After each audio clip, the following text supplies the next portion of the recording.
చంపుగా తింటున్నారండి. Cinema release అయ్యి 6 నెలలు అయిపోయింది. దేంట్లో చూడు గేమ్ చేంజర్ టాపిక్ తప్పితే ఇంకొకటి లేదు. ఎందుకు అసలు ఒక ఆడే సినిమా ఇప్పుడు సంక్రాంతికి వస్తున్నాం గురించే మాట్లాడవచ్చు కదా. ఇండస్ట్రీలో ఎన్నో ఫ్లాప్లు వచ్చాయి కదా.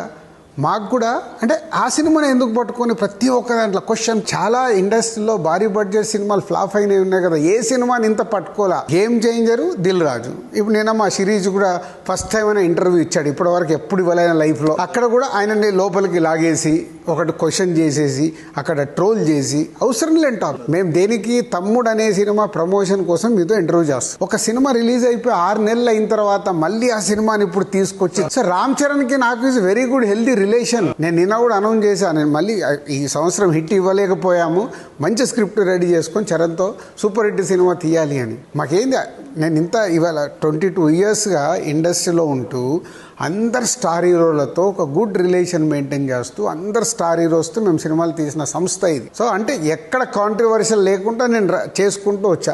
అరే ఒక్క సినిమా ఫ్లాప్ అయింది, 6 నెలలు అయిపోయి ఆ సినిమాని పట్టుకొని మమ్మల్ని చీల్చి చెండాడి ఇదే టాపిక్ దాని మీద మళ్ళీ బయటికి తీసుకెళ్ళిపోయి పోనీ అక్కడ జరిగే సంభాషణ టోటల్ ఎపిసోడ్ అన్నీ వేస్తారా? వేయరు.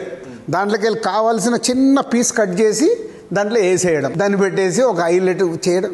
వై ఇంత నెగిటివిటీ ఎందుకు? అయిపోయిన సినిమా 6 నెలలు అయిపోయింది.